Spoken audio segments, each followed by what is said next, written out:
बच्चों, मैं पूनम राठौड़ राजस्थान सरकार और वेदांता के CSR इनिशिएटिव ई कक्षा में आपका स्वागत करती हूँ, जिसके टेक्निकल पार्टनर है मिशन ज्ञान।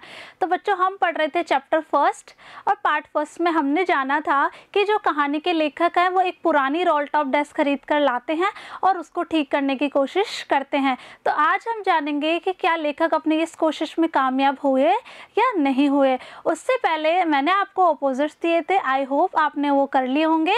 एक बार उनके आंसर्स देख लेते हैं। फर्स्ट था बच्चों बैड। बैड मीन्स बुरा, जिसका आंसर था गुड, GOOD, गुड मीन्स अच्छा। सेकंड था आपका फार यानी दूर, नियर यानी पास में। तो आपको ये अपनी कॉपी में करना है और करने के साथ साथ आपको याद भी करने हैं। तो अब हम पढ़ते हैं कि क्या लेखक उस रोल टॉप डेस्क को ठीक कर पाए या नहीं।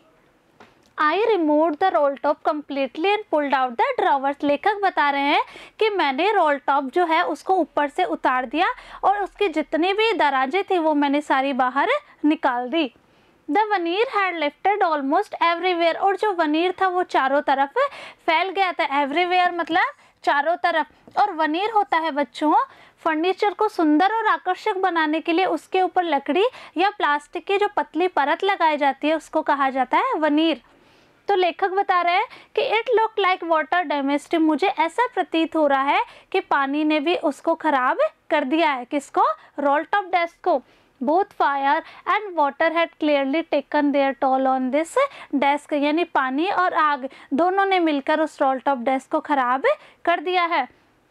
The last drawer was stuck fast. और जो उसके लास्ट ड्रॉवर है यानी अंतिम दराज है वो बुरी तरीके से अटक गई थी। एक और अपोजिट नोट डाउन करेंगे बच्चों आप।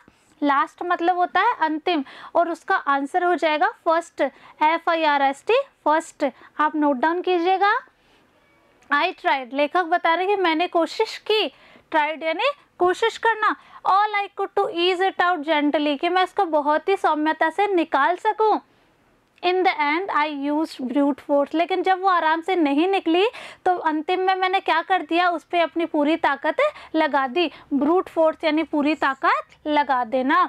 आई struck sharply with the side of my fist. मैंने अपनी मुट्ठी से उस पर क्या किया, जोरदार प्रहार किया, जोरदार चोट मारी। And the drawer flew open to reveal a shallow space underneath. और ड्रॉर जो था वो एकाएक खुल गया और उसमें से एक सीक्रेट ड्रॉर भी निकल कर आया। There was something in there. और उसमें कुछ था। देखते हैं क्या निकलता उसमें। I reached in and took out a small black tin box.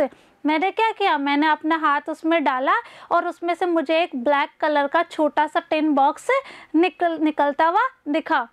Small यानी छोटा और ब्लैक यानी काला। तो दो अपोजिट आपको नोट डाउन करने हैं। स्मॉल यानी छोटा, उसका हो जाएगा BIG बिग यानी बड़ा, और BLSC के ब्लैक यानी काला, और WHITE वाइट यानी सफ़ेद। तो आपको ये अपनी कॉपी में नोट डाउन करते चलना है।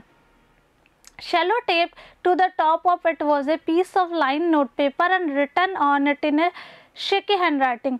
वो जो बॉक्स निकला था बच्चों उस पर सेलो टेप से एक लाइनदार पर्ची लगाई हुई थी और उस पर्ची पर कांपती हुई लिखावट में क्या लिखा हुआ था, उस पर लिखा हुआ था जिम्स लास्ट लेटर रिसीव जनवरी 25, 1915। कि जिम का अंतिम पत्र कब मिला, जनवरी 25, 1915 को। रिसीव्ड यानी मिलना। To be buried with me when the time comes. मेरे साथ ही दफनाया जाए जब समय आए। तो एक बार ये पिक्चर देखिएगा बच्चों आप।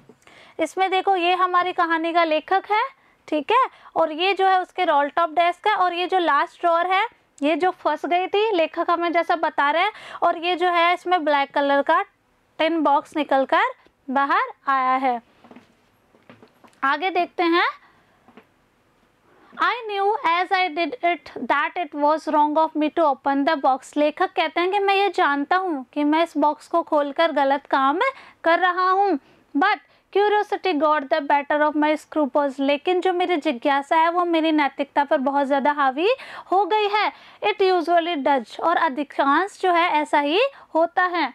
Inside the box there was an envelope. और उस बॉक्स में से क्या निकलता है, एक एनवेलप यानी एक लिफाफा निकलता है। इनसाइड द बॉक्स यानी बॉक्स के अंदर। The address read. जब एड्रेस पढ़ा जाता है लेखक के द्वारा तो क्या लेखक एड्रेस पढ़ते हैं, Mrs Jim McPherson 12 Copper Beeches Bitford Dorset, ये उस पर पता लिखा हुआ रहता है। I took out the letter and unfold it, मैंने उस पत्र को निकाला और उसको अनफोल्ड किया, अनफोल्ड यानी उसको ओपन किया। It was written in pencil and dated at the top December 26, 1914, और उस पर क्या तारीख थी, उस पर तारीख थी 26 दिसंबर 1914। तो बच्चों हमने आज तक अभी तक ये जान लिया कि जो लेटर है वो मिसेस जिम मैकफर्सन के नाम लिखा हुआ था, लेकिन ये पत्र लिखा किसने था, इसके लिए हमें आगे का पार्ट देखना होगा। तो हम नेक्स्ट पार्ट में मिलेंगे। उससे पहले एक बार आपके अपोजिट्स देख लेते हैं जिनके आंसर्स आपको फाइंड आउट करने और अपनी कॉपी में करने हैं। फर्स्ट है बच्चों आपका ओपन, ओपन यानी खोलना, तो इसका आंसर आपको लिखना है। सेकंड है स्मॉल, स्मॉल यानी छोटा। थर्ड आपका ब्लैक, ब्लैक मीन्स काला। और लास्ट है आपका शार्प यानी धारदार। तो इनके आंसर्स आपको फाइंड आउट करने और अपनी कॉपी में करने हैं और इसके साथ लर्न भी करना है। मिलेंगे नेक्स्ट वीडियो में। Thank you.